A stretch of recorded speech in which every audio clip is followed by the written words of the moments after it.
दौं गुरुपद कंज कृपा सिंधु नर रूप हरि महामोह तम पुंज जासु वचन रवि कर निकर योग सिखोपनिषद। श्रद्धेय महानुभाव, कृष्ण यजुर्वेद का अध्याय 1 में बताया है, योगिहीनम कथम ज्ञानम मोक्षदम भवति अभो योगोपि ज्ञान ही हीन स्तु नो क्षमो मोक्ष कर्मणि तस्मात् ज्ञानम च योगम च मुमुर्क्ष दृढ़ अभ्यसैत। अर्थात योगहीन ज्ञान मोक्ष प्रद भला कैसे हो सकता है, उसी तरह ज्ञान रहित योग भी मोक्ष कार्य में सामर्थ्य नहीं हो सकता है। इसलिए ज्ञान और मोक्ष दोनों का अभ्यास दृढ़ता के साथ मुमुक्षु को करना चाहिए। मुमुक्षु मने मोक्ष प्राप्ति करने का जो इसको इच्छा है, उसको ज्ञान और योग दोनों का अभ्यास करना चाहिए दृढ़ता के साथ।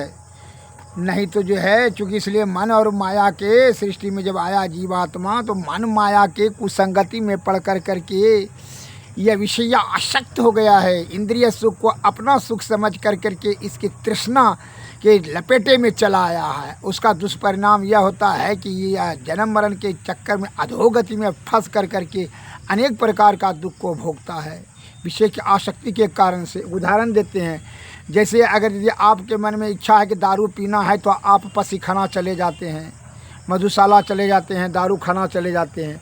अगर आपके मन में पहले विचार होता है कि सत्संग में जाना है तो फिर आप मधुशाला नहीं जाते हैं, दारू खाना पसीखाना नहीं जाते हैं। इसलिए विचार पहले ही आपको होता है। यह मन के कुसंगति में जो जीवात्मा का जो परमात्मा की प्राप्ति ही सर्वोपरि कार्य है बुद्धिमान मनुष्यों का। क्योंकि इसलिए कि जीवात्मा पर ही यह शरीर संचालित है, तभी इंद्रियां गतिशील है। अगर जीवात्मा ही निकल जाता तो क्या कहते हैं, मौत, मृत्यु हो गया, मर गया।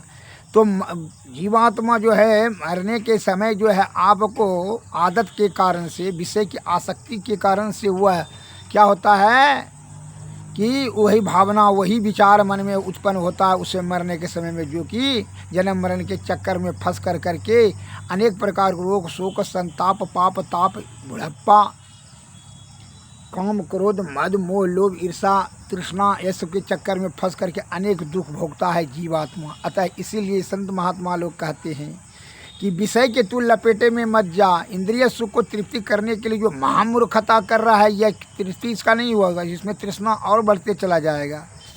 अतः विषय के संपर्क में मत जाओ, इंद्रिय सुख को प्रमुखता मत दो।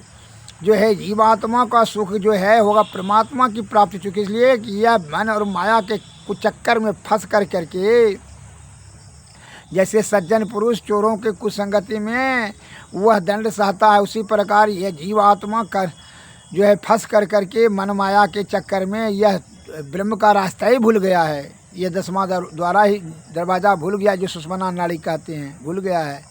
इसलिए संत महात्मा लोग कहते हैं कि जीवात्मा का अंधकार प्रकाश और शब्द मंडल के लपेटे में आ गया है। उसकी जो है अब जो है क्या करना चाहिए, यह सुषुम्ना ध्यान जो है 10वें द्वार से होकर के ही जो है इन तीनों पर्दों के पार ऊपर अंधकार प्रकाश और शब्द मंडल के पार अनहद शब्द में जब जाएगा, तब यह जो है मन अनहद शब्द में जो ध्वनि होती है और ध्वनि में जो ज्योति विराजती है, वही ज्योति में मन और माया का जो है उस मन के द्वारा जो पाप ताप है सब उसमें जलकर राख हो जाता है। वहीं सभी इंद्रियां से कुछ संगति किसका छूट जाएगा, जीवात्मा का, तो निर्मल और स्वच्छ पवित्र हो जाएगा। उससे कारण से क्या होगा, अब जब जीवात्मा जब स्वच्छ हो जाएगा, पवित्र हो जाएगा, तो यह आदि शब्द मिलेगा। आदि शब्द से ही तब उसको जो है निशब्द में वो ब्रह्म की प्राप्ति मिल जाएगी। फिर जीवन मरण का झंझटे समाप्त हो गया, उसी को कहते हैं मोक्ष। इसके लिए इंद्रियातीत होकर अंतर्मुखी अंतर साधना से ही ईश्वर प्राप्ति कर सकते हैं जीवात्मा। लेकिन इंद्रियों के कुसंगति में, मन के कुसंगति में, मन इंद्रियों का मालिक है, तो इंद्रियों के जो है इंद्रियों को जो है सुख को पूर्ति करने के लिए जो है जीवात्मा उसमें लग जाता है, जिसके कारण उसको आदत हो जाता है। विषय की आसक्ति के कारण से उसकी जीवन मरण के चक्कर में फंस कर उसकी दुर्गति होता है। इसलिए संत महात्मा लोग कहते हैं कि इसकी आसक्ति को छूटने के लिए श्री सद्गुरु के चरणों की सेवा परम आवश्यक है, कि बिना सद्गुरु की कृपा से विषय का त्याग, ब्रह्म तत्व का दर्शन और सहज अवस्था अत्यंत दुर्लभ है। इसलिए संतों ने कहा कैसे कि हे भाई, तो ओढ़ले राम नाम चदरिया रे यवगल मनुआ, नहीं लग तो विषय के वजरिया रे यवगल मनुआ। यह मानव तन अनमोल देखो, अंतर का पट खोल लेकर जान तराजू तौल रे यवगल मनुआ। यह मानव तन है हीरा, मूरख समझे इसको कीरा, हमरा देखी देखी हो बे पीड़ा रे यवगल मनुआ। है राम नाम जग में सार, इसके बिना नहीं निस्तार, कहता वेद पुराण विचार रे यवगल मनुआ। पामर कहे करत गुमान, तू तो 2 दिन का मेहमान, एक दिन जइए चदरिया तान रे यवगल मनुआ। कबीरा कहत पुकार, जागो जागो तो अनहार, अब तो होएंगे बिनसार रे यवगल मनुआ।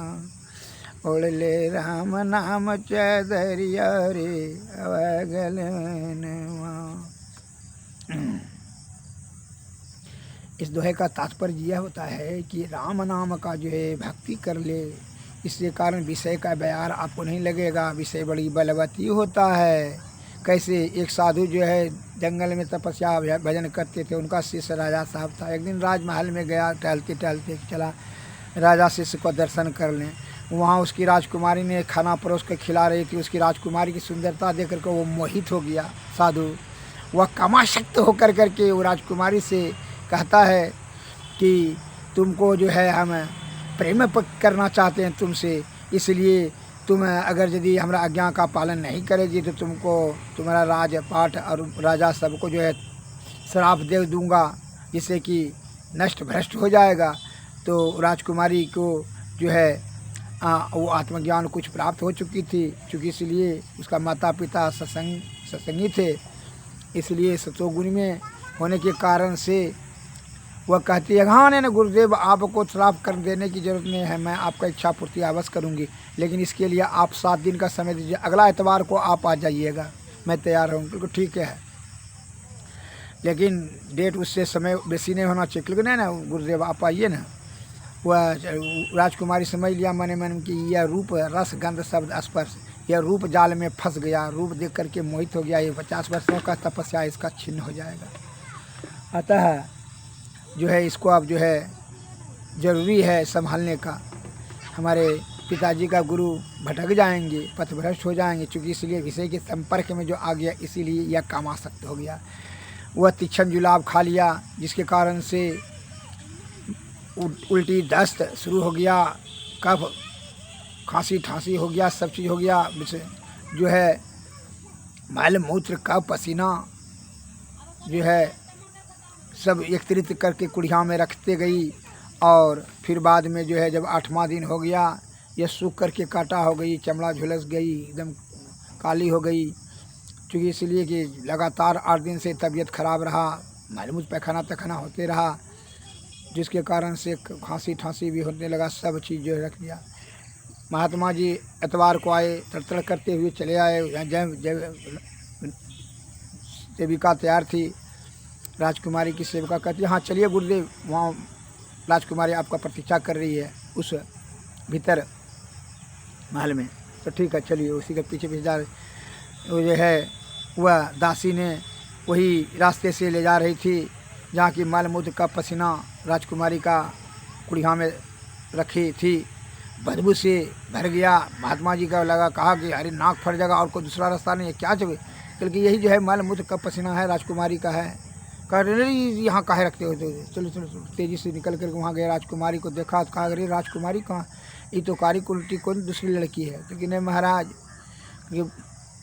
गुरुवर मुनिवर मैं राजकुमारी हूँ, आप ध्यान से देखिए।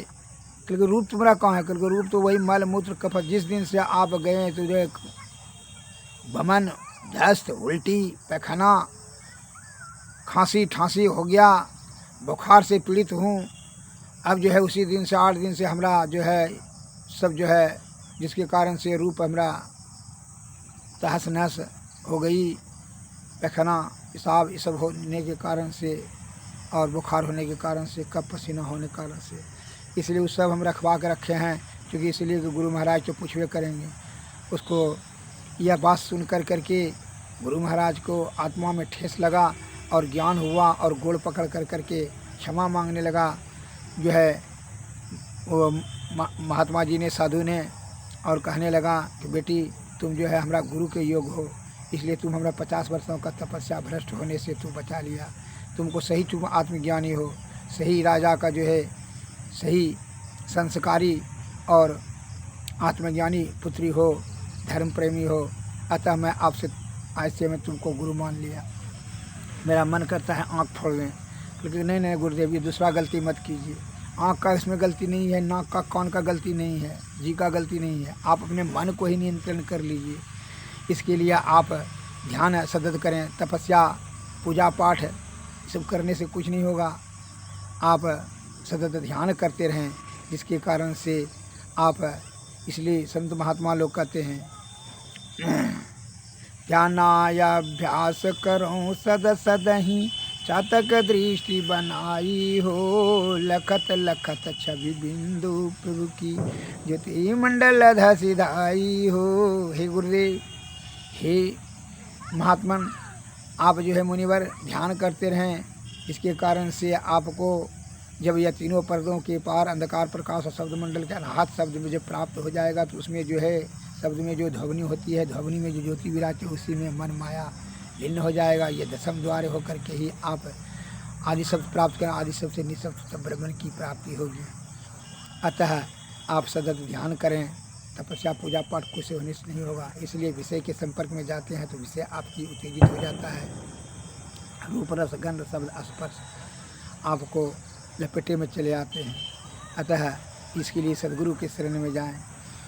कहे कि कहा कि पक्के गुरु के साथ में जाए तो उनको आत्मा में ठेस लगा और वह जंगल की ओर चलेगी गुरु के खोज में।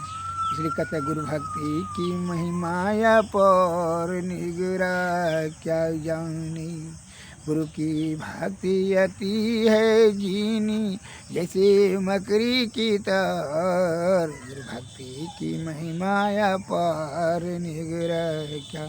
अब जल नदिया गम बह धरवा, जिसमें 84 की धार, बिनु गुरु भक्ति पड़े जम फांसी, जम का खाएगा मार, गुरु भक्ति की महिमा पर निगराई क्या जानी, गुरु की भक्ति कटे जम फांसी, जम के मुख पर छार। कहते कबीर सुनो भाई साधु, गुरु बिनु नहीं निस्तार, गुरु की भक्ति की महिमा वार निगरा क्या जाने। श्री सद्गुरु महाराज की जय। इसलिए बिना सद्गुरु की कृपा से विषय का त्याग, ब्रह्म तत्व का दर्शन सहज अवस्था असंभव है। इसलिए सद्गुरु के शरण में जा करके ही आप विषय को विजय प्राप्त करके ब्रह्म तत्व का दर्शन प्राप्त करने की युक्ति से भक्ति से संभव है। श्री सद्गुरु महाराज की जय। 3 लोक 9 खंड में गुरु से बड़ा न कोई करता, जो ना करी सके गुरु करी से। श्री गुरु पाद न खमनी गण ज्योति, सुमरत दिव्य दृष्टि होती। गुरु के चरण का पद्म कमल का जो है, चरण कमल का जो नख है, उनका ध्यान करें, जिसमें से प्रकाश के सहायता से आप जो है तीनों पर्दों के पार ऊपर उठोगे। सुषमना में ध्यान जाएगा। सुषमना में एक पल भी ध्यान जाने से क्या होता है कि सैकड़ों जन्मों का पाप ताप सब जल कर राख हो जाता है। श्री सद्गुरु महाराज की आरती तन मंदिर में कीजिए, वृष्टि जुगल कर मुख दीजिए, चमके बिंदु सूक्ष्म यति उज्ज्वल, ब्रह्म ज्योति अनुपम लखली, जगमग जगमग रूप ब्रह्मांड, निरखी निरखी ज्योति तजरी, शब्द सूरत अभ्यास सरल तर करी करी सारा सवाद गहिली ऐसी जुगति काया गढ़ त्यागी भव ब्रह्म वेद काल माल अब खंडन आरती हरि अवल करिमय ही अमृत रस पीजिए आरती तन मंदिर में कीजिए विधि जुगल कर सन मुख दीजिए श्री सद्गुरु महाराज की जय श्री सद्गुरु नमस्कार जय हिंद।